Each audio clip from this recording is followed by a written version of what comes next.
Partout où nous regardons dans l'univers, nous trouvons de l'ordre et de l'organisation. Des galaxies éloignées au plus profond de l'atome, nous apercevons des systèmes très ordonnés.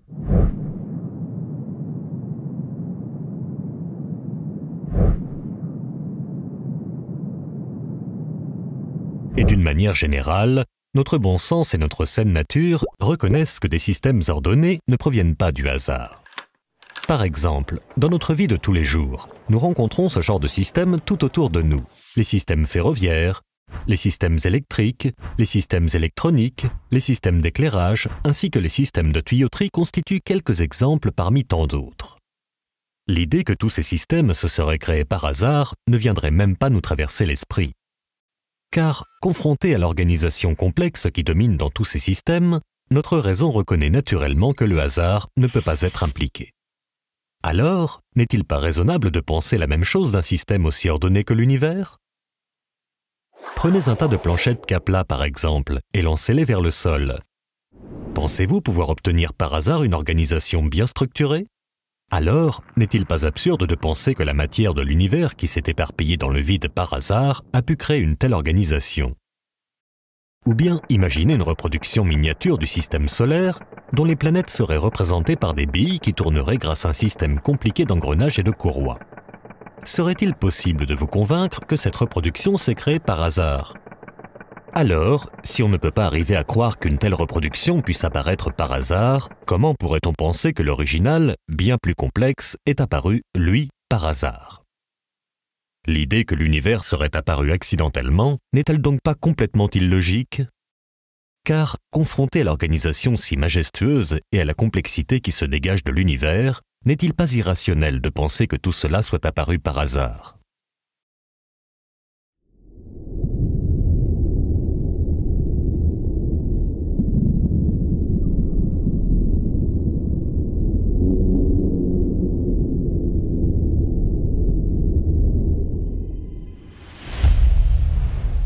Toute espèce vivante est composée de milliards de cellules environ 1000 fois plus petites que les dernières phalanges de votre main. Ces cellules représentent la base de la vie et sont considérées comme la forme de vie la plus basique et la plus simple. Malgré tout, si on pénétrait par l'un des orifices d'une cellule vivante, on découvrirait un monde d'une complexité ahurissante sous le règne d'une technologie très avancée. Toutes sortes de machines semblables à des robots se présenteraient à nos regards dans toutes les directions. Par exemple, les molécules appelées kinésines ressemblent à des robots avec des jambes et des bras. Un peu comme des facteurs, leur rôle est de délivrer des paquets de protéines d'une partie de la cellule à une autre.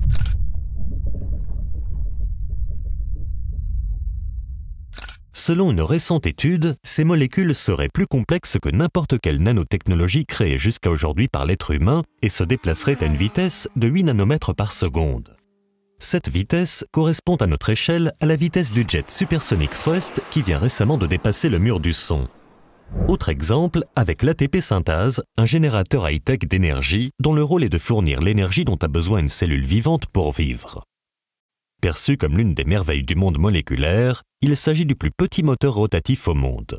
Il possède de nombreuses parties que nous reconnaissons dans les moteurs modernes. Un rotor, un stator, un arbre de transmission ainsi que d'autres éléments de base d'un moteur. Dernier exemple avec les molécules qu'on appelle les dinéines et dont l'architecture est composée de différentes parties arrangées d'une manière bien déterminée. Leur design est si exceptionnel qu'une représentation imagée de leur structure a été publiée dans un magazine scientifique dédié aux nanotechnologies. Il s'agit là de quelques exemples parmi des milliers de machines moléculaires ultra sophistiquées présentes dans les cellules de notre corps.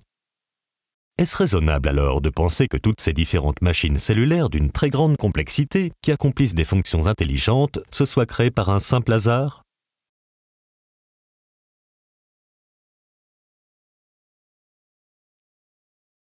Avec ce qui a été découvert par la biologie moléculaire et ce qui a été découvert par la génétique, je connais plusieurs scientifiques célèbres en France qui sont tellement impressionnés par ces données, de ces nouvelles disciplines scientifiques, qu'ils admettent maintenant qu'ils croient en Dieu. Je connais plusieurs personnes qui étaient matérialistes auparavant et qui disent maintenant qu'elles sont forcées de croire en Dieu du fait de ce que nous connaissons aujourd'hui concernant l'organisation de la vie et l'organisation du génome et d'autres choses similaires.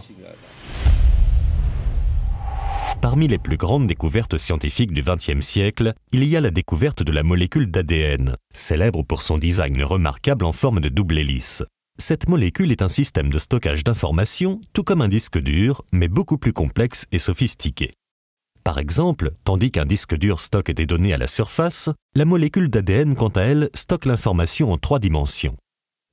En termes de capacité, cette fois-ci, on estime qu'un gramme d'ADN pourrait stocker 455 milliards de gigaoctets de données, ce qui dépasse de loin la capacité des disques durs les plus avancés. Mais le plus impressionnant est sans doute la densité de la molécule d'ADN. Cette molécule est si compacte qu'on estime que si l'on alignait côte à côte tout l'ADN présent dans notre corps, la longueur atteindrait 100 fois la distance entre la Terre et le Soleil. L'ADN est donc une banque de données incroyable qui surpasse de loin n'importe quel système de stockage inventé par l'être humain jusqu'à ce jour. Mais vous n'êtes pas au bout de vos surprises. Chaque seconde, des milliards de machines moléculaires copient votre ADN en molécules d'ARN afin de créer par la suite des protéines. Dans ce processus de création de protéines, divers éléments chimiques travaillent ensemble en parfaite coordination. Lorsque vous voyez divers éléments électroniques travailler ensemble avec harmonie, comme des machines robotisées dans des usines par exemple, pourriez-vous penser une seule seconde que cela provient du hasard? Alors, comment penser cela lorsque l'on voit quelque chose de similaire dans une cellule vivante? L'idée que cela pourrait être le fruit du hasard est tellement illogique que même l'athée le plus influent du XXe siècle l'a reconnu. Après avoir milité pendant 54 ans en faveur de l'athéisme, le célèbre philosophe anglais Anthony Flew fut si stupéfait par ce processus de création des protéines qu'il accepta l'existence de Dieu en 2004. Je pense que les récentes découvertes autour de la molécule d'ADN ont montré une complexité tellement incroyable dans les arrangements qui sont nécessaires pour produire la vie, qu'une intelligence doit forcément avoir été impliquée afin de permettre à ces éléments chimiques, si différents les uns des autres, de travailler ensemble.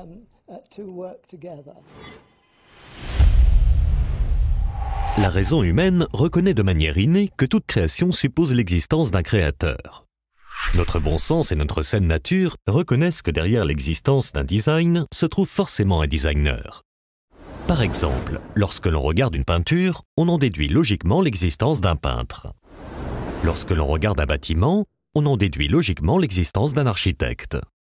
Lorsque l'on regarde une montre, on en déduit logiquement l'existence d'un horloger. Alors, lorsque l'on regarde la création autour de nous, n'est-il pas raisonnable d'en déduire l'existence d'un créateur ?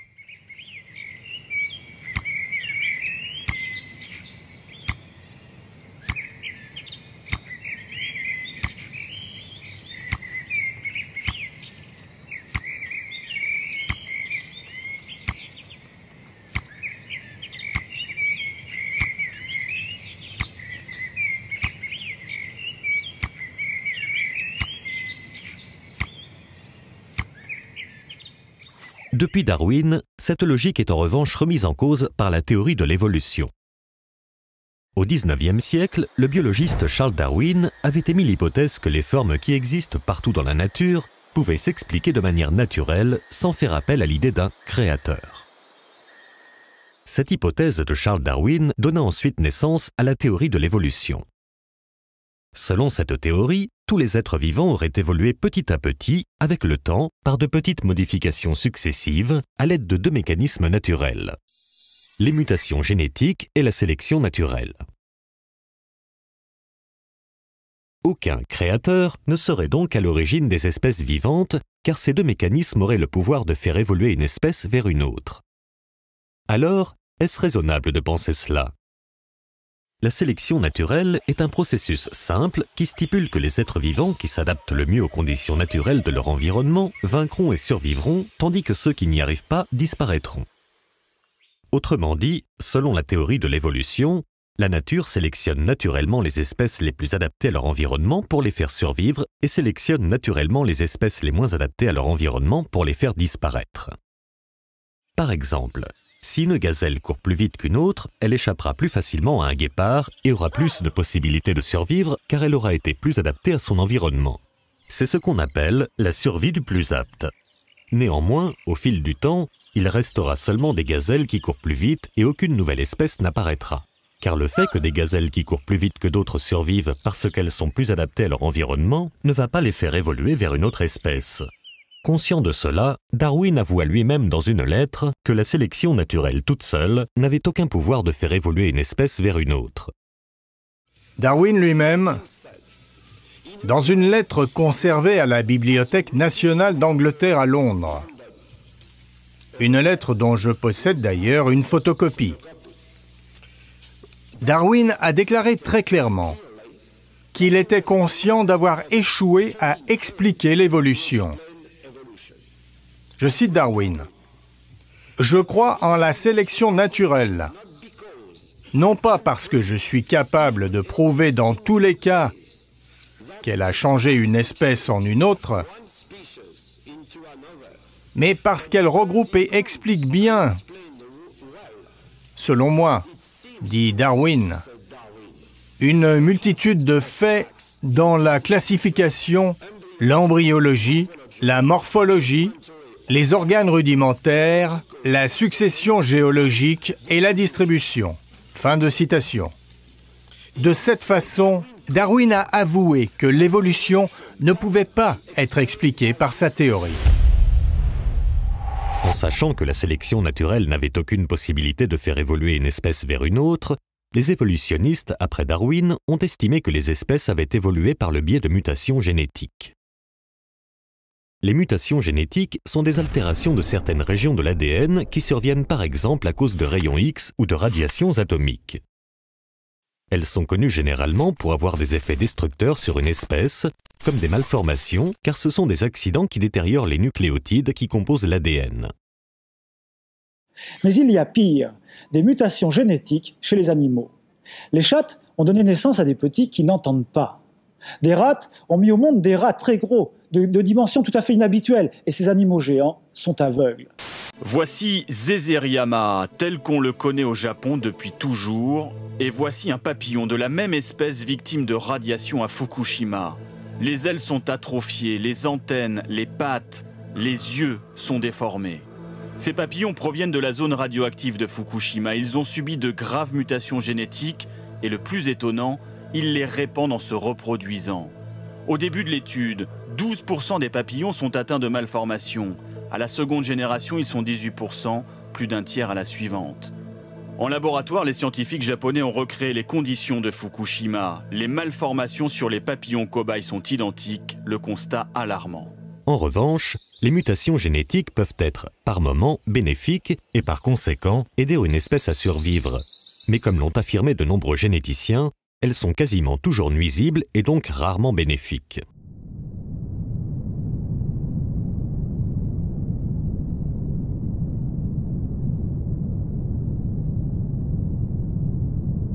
En effet, la plupart des mutations produisent des anomalies, des maladies, des détériorations de la viabilité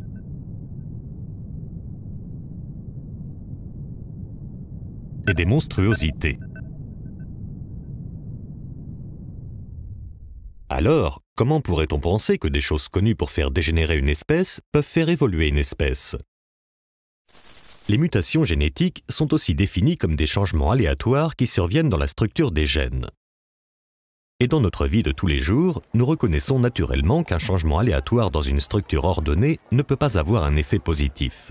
Par exemple, si un changement aléatoire survenait dans un bâtiment suite à un tremblement de terre, y aurait-il une amélioration ou une évolution dans la structure du bâtiment? Alors, comment un esprit rationnel pourrait-il penser que des changements aléatoires comme les mutations génétiques auraient pu être la cause de l'évolution des espèces? Dans un célèbre manuel scolaire de biologie, il est d'ailleurs dit, au sujet des mutations génétiques, un changement aléatoire n'est pas susceptible d'améliorer le génome, pas plus que tirer une balle aveuglément sur le capot d'une voiture n'est susceptible d'améliorer les performances du moteur. J'ai, dans la guerre, traité le conte de fées de grandes personnes. Oui. Pour grandes personnes, ces théories de Lamarck et de Darwin. Certains lecteurs ont été choqués par cette expression. J'avoue que je la maintiens. Oui. Et quand je vois encore des gens sérieux croire que vraiment des ailes vont pousser aux animaux parce qu'ils avaient besoin ou parce qu'ils avaient envie de voler, ou alors même la théorie de Darwin, de penser que les amibes sont devenus l'Académie française, comme dit Bernard Schoch, Bernard Schoch, une mare d'amibes est devenue l'Institut. Et bien, c'est tout de même difficile de penser que ça s'est formé à coup de variations tout à fait accidentelles. Oui. J'avoue que vraiment, ça me paraît enfantin, et on aura du mal à en débarrasser la science. Voilà quel est mon avis secret. Oui. Car en effet, ces théories satisfont assez le gros public. Oui, c'est une tentation intellectuelle. Tentation intellectuelle, elles sont séduisantes. Oui. Et il est d'ailleurs curieux qu'on n'a jamais même proposé que ça. Lorsqu'on médite réellement sur la complexité et la diversité des animaux qui nous entourent, est-ce vraiment raisonnable de penser qu'ils aient pu apparaître par un simple hasard? Dans un livre sur la biophysique, on apprend même que la technologie humaine est encore très en retard par rapport à la nature. Saviez-vous, par exemple, que la mouche, grâce à 2 petits organes qui contrôlent le battement de ses ailes, arrive à effectuer des manœuvres en plein vol qui surpassent de loin celles effectuées par les avions de chasse d'aujourd'hui? Saviez-vous aussi que les systèmes de chauffage et de climatisation des nids de termites sont supérieurs à ceux inventés par l'homme en termes de consommation d'énergie et d'équipement? Saviez-vous que le système de transmission à haute fréquence des chauves-souris est bien plus efficace que n'importe quel radar conçu par les humains? Saviez-vous qu'une espèce d'éponge marine possède des fibres optiques plus performantes et plus solides que celles conçues par les humains? Comment se fait-il que le monde naturel soit doté d'une infinité de systèmes parfaits et de technologies remarquables qui surpassent amplement les systèmes et technologies créés par les humains? Les espèces vivantes sont même si complexes que de nombreux ingénieurs s'inspirent aujourd'hui du monde naturel pour développer de nouvelles technologies. Saviez-vous, par exemple, qu'un télescope à rayons X a été conçu en imitant l'œil du homard? Car l'œil du homard est composé, sur certaines espèces, d'environ 3000 facettes carrées réfléchissantes formant un réseau optique avec un champ de vision de 180 degrés. Par conséquent, le homard a la capacité de voir les images autour de lui sans que son œil tourne. Saviez-vous que des robots waterproof, utilisés dans des opérations de sauvetage, ont été créés en imitant un poisson tropical appelé le poisson-couteau? Car le poisson-couteau est connu pour sa manœuvrabilité hors du commun et une agilité digne d'un vrai acrobate. Avec sa nageoire tout en longueur, il arrive à se déplacer dans toutes les directions, aussi bien en avant qu'en arrière, ainsi qu'à la verticale, quasiment instantanément. Saviez-vous que l'avant d'un TGV japonais a été conçu en imitant le bec de l'oiseau martin-pêcheur? Car le bec du martin-pêcheur a une forme idéale pour une transition fluide de l'air à l'eau. Ce changement de pression de l'air à l'eau est similaire à celui qu'un train expérimente lorsqu'il quitte un tunnel. Les ingénieurs japonais ont donc décidé de reconstruire l'avant du train en reproduisant le design du bec du martin-pêcheur, ce qui a permis de réduire le bruit des trains, mais aussi leur consommation d'énergie de 15%. Saviez-vous aussi que la surface la plus imperméable qui existe a été créée avec des soies d'araignée? Et qu'une nouvelle technologie d'affichage a été créée en s'inspirant du système de réfléchissement de la lumière présent dans les ailes de certains papillons? N'y a-t-il donc pas dans la nature tant d'exemples qui devraient nous amener à réfléchir et à nous demander, est-ce raisonnable de penser que tout ceci soit le fruit de simples accidents? Et si on parle ici seulement du monde animal, alors que dire de l'être humain et de son cerveau? Saviez-vous que le cerveau humain est plus complexe que n'importe quel ordinateur que nous avons créé? On nous présente, et on a bien raison de nous présenter par exemple le LEM, vous savez, qui arrive sur la Lune avec un ordinateur qui lui permet de calculer la distance qu'il sépare de la surface de la Lune, grâce auquel il va ralentir sa vitesse petit à petit jusqu'à ce qu'il arrive à la surface du sol lunaire en faisant quasiment du surplace, n'est-ce pas? Il y a donc un ordinateur qui règle la vitesse et un système de freinage. Il y a aussi un système directionnel, parce que si l'objectif qui est visé ici, si le LEM s'en écarte, il va y avoir des petites fusées latérales qui vont rétablir le mouvement. C'est une merveille. Mais nous qui faisons ça, nous avons à notre disposition cet ordinateur qui nous permet de régler la vitesse pour nous arrêter juste au but, qui nous permet de régler la direction pour ne pas nous écarter de la direction. Et ça, c'est un geste extrêmement simple. Mais nous faisons des choses terriblement compliquées à chaque instant et qui changent tout le temps. La complexité du cerveau et de certains membres du corps humain constitue sans doute l'une des objections les plus sérieuses à la théorie de l'évolution. Si sérieuse que même le cofondateur lui-même de la théorie de l'évolution le reconnaît. Son nom, Alfred Russel Wallace, le cofondateur de la théorie de l'évolution avec Darwin. 10 ans après la publication de l'origine des espèces, Alfred Russel Wallace déclara dans l'un des plus célèbres journaux anglais « Ni la sélection naturelle, ni la théorie générale de l'évolution ne permettent d'expliquer quoi que ce soit sur l'origine de la vie sensationnelle et consciente. » Mais on peut même aller plus loin et affirmer qu'il existe des caractéristiques purement physiques de la race humaine qui ne peuvent pas être expliquées par le biais de la théorie de l'évolution et la survie du plus apte. Le cerveau, les organes de la parole, la main et la forme extérieure de l'homme nous offrent des difficultés particulières à cet égard sur lesquelles nous allons brièvement attirer l'attention. Si l'on médite simplement sur la complexité de notre cerveau, qui dépasse de loin toute technologie jamais créée par l'être humain, est-ce raisonnable de penser qu'il soit apparu par hasard ? Si l'on médite sur sa composition, avec des centaines de milliards de neurones et ses impulsions électriques circulant à une vitesse d'environ 100 mètres par seconde, comment un esprit rationnel peut-il penser que cela provient du hasard ? Comment imaginer, par exemple, qu'un système si complexe que le système nerveux central, constitué d'un réseau très ordonné de milliards de neurones, aurait pu émerger par hasard par de petites modifications successives accidentelles ? Et que dire de la conscience ? Comment des lois physiques et des réactions chimiques aléatoires auraient-elles pu donner naissance à l'intelligence, à la morale et à la conscience ? Pour beaucoup, prétendre que la conscience provient métaphoriquement parlant d'un tas de terre et de cailloux est une absurdité inconcevable. Lorsqu'on médite réellement sur nous-mêmes et sur notre corps, n'est-il pas difficile de croire que toutes ces perfections est le résultat de simples accidents ? Saviez-vous, par exemple, que notre corps est composé de plus de 100 000 km de vaisseaux sanguins, d'environ 25 000 km de bronches, de 800 millions d'alvéoles, de 10 000 bourgeons gustatifs, de 250 récepteurs sensoriels par centimètre carré de peau, de plus de 600 muscles, de 10 à 25 millions de récepteurs olfactifs et de 100 000 milliards de cellules. Alors, comment un esprit sain peut-il croire qu'un organisme si sophistiqué soit le résultat de causes accidentelles ?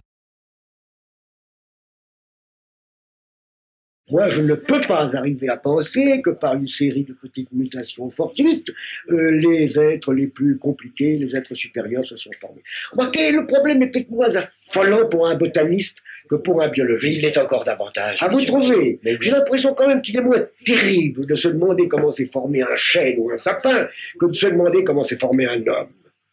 Oui, peut-être. Tout de même. Le malheur, c'est que nous n'étions pas là, n'est-ce pas? Voilà, c'est ça. Mais justement, ça m'intéresse beaucoup de prendre contact avec un botaniste. Est-ce que pour lui, le problème est aussi angoissant? Le problème est aussi angoissant. Le problème est aussi angoissant, mais peut-être est-ce plus spéculatif, plus théorique quand même. Tout de même, vous avez les formes supérieures des végétaux, oui. Mais vous n'avez pas ce terrible, je prends ce mot terrible, ce terrible aboutissement du cerveau humain et de la pensée, n'est-ce pas? Oui, bien sûr. C'est le problème plus dramatique. Oui. Disons que chez vous, le problème est moins dramatique quand même. Peut-être parce que des champignons, des végétaux aussi primitifs que les champignons, par exemple, posent moins de problèmes. Moins de problèmes. Des animaux qui sont doués d'un organisme extraordinairement différencié. Oui. Le passage du champignon quand même au chêne doit être quand même pour vous moins effrayant que le passage d'un ver de terre à l'homme. Je ne sais pas. Non, vous ne le savez pas. Je ne sais pas. Je ne sais pas, c'est aussi incompréhensible. C'est incompréhensible. C'est aussi incompréhensible. J'aime bien ce mot, car c'est vraiment, pour l'instant, ma conclusion. Aujourd'hui, en France, il est communément accepté que la théorie de l'évolution est un fait scientifique prouvé et que seuls les ignorants la rejettent. Pourquoi ? Car la théorie de l'évolution est aujourd'hui la théorie dominante et officielle au sein de la science pour expliquer l'origine de la vie. Par conséquent, tous les manuels scolaires, les publications scientifiques, ainsi que les programmes scientifiques télévisés sont rédigés par les partisans de la théorie. Du coup, beaucoup de personnes pensent que cette théorie est un fait scientifique prouvé et que la remettre en question relève de l'ignorance ou de l'intégrisme religieux. Néanmoins, ce que la majeure partie de la population ne sait pas, c'est que si la théorie de l'évolution reste aujourd'hui la théorie officielle au sein de la science, ce n'est pas parce que les preuves scientifiques sont abondantes à son sujet ou bien parce qu'elle a été prouvée par des preuves logiques et cohérentes. Au contraire, Si cette théorie est acceptée de manière universelle au sein de la communauté scientifique, c'est simplement parce que la seule alternative pour expliquer l'origine de la vie est l'idée d'une création surnaturelle et que la science ne peut pas l'accepter. En effet, la science aujourd'hui, pour expliquer l'origine de la création, accepte uniquement des hypothèses naturelles qui peuvent être testées et observées dans un laboratoire. Dans un manuel publié par l'Académie nationale des sciences américaines, on peut lire « Parce que la science est limitée à expliquer le monde naturel au moyen de processus naturels, elle ne peut pas invoquer des causes surnaturelles dans ses explications. Les scientifiques sont donc contraints à interpréter les données d'une certaine façon et ne peuvent en aucun cas évoquer des causes surnaturelles pour expliquer l'origine de la création. Donc, étant donné que la théorie de l'évolution est la seule explication naturelle possible concernant l'origine de la vie, alors toutes les données scientifiques vont nécessairement être interprétées suivant le scénario de l'évolution. Prenons un exemple avec les similitudes physiques entre l'être humain et le singe. Étant donné que les scientifiques n'ont pas d'autre choix que d'interpréter ces similitudes en utilisant la théorie de l'évolution, ils interprètent ces ressemblances physiques en disant que nous descendons du singe. Néanmoins, il existe une autre interprétation tout aussi acceptable, voire même beaucoup plus logique selon certains, qui est de dire qu'il existe un créateur commun. Prenons par exemple une Porsche 356 et le premier modèle de la voiture coccinelle de Volkswagen. Elles ont toutes les deux un moteur à 4 cylindres, une suspension indépendante, 2 portes, un coffre à l'avant et beaucoup d'autres similitudes. Alors, pourquoi ces deux voitures ont-elles tant de similitudes? Parce qu'elles avaient le même créateur, qui était l'ingénieur automobile Ferdinand Porsche. Alors, si un constructeur automobile utilise couramment les mêmes parties dans des voitures différentes, pourquoi être surpris si le créateur de la vie a utilisé la même biochimie et les mêmes structures dans de nombreuses créatures différentes? Donc, lorsqu'on voit des similitudes entre les êtres vivants, et notamment entre l'homme et le singe, pourquoi cela impliquerait-il forcément une descendance commune et pas un créateur commun? La réponse, encore une fois, est simplement que les scientifiques sont contraints d'interpréter les données scientifiques selon la théorie de l'évolution. Du coup, les données scientifiques vont nécessairement toujours prouver d'une façon ou d'une autre la théorie de l'évolution, raison de plus pour laquelle beaucoup de gens pensent que cette théorie a été scientifiquement prouvée. Les données scientifiques ne réfutent donc pas l'hypothèse d'un créateur, mais c'est uniquement l'interprétation qu'on fait de ces données scientifiques qui semble contredire l'idée d'un créateur. Et si une création divine n'est jamais mentionnée comme explication possible de l'origine de la vie, c'est simplement parce qu'elle n'est pas naturelle et non pas parce qu'elle est fausse. Le scientifique Scott Todd confirme cela dans l'un des plus prestigieux magazines scientifiques. Même si toutes les données pointent vers un designer intelligent, une telle hypothèse est exclue de la science car elle n'est pas naturelle. L'hypothèse d'une création divine est donc automatiquement exclue de la science, même s'il s'agit de la meilleure explication, tout simplement parce que cette hypothèse n'est pas naturelle. C'est malheureux à dire, mais la science, de nos jours, pour expliquer l'origine de la vie, cesse donc d'être à la recherche de la vérité, car elle est devenue esclave de la doctrine du naturalisme et du matérialisme. En résumé, si la théorie de l'évolution reste aujourd'hui la théorie officielle au sein de la science, c'est uniquement parce que c'est la seule explication naturelle possible concernant l'origine de la vie, et non pas parce qu'elle a été prouvée scientifiquement. Et pour preuve, nous allons voir que cette théorie est loin d'avoir été prouvée scientifiquement. Et vous n'êtes pas au bout de vos surprises.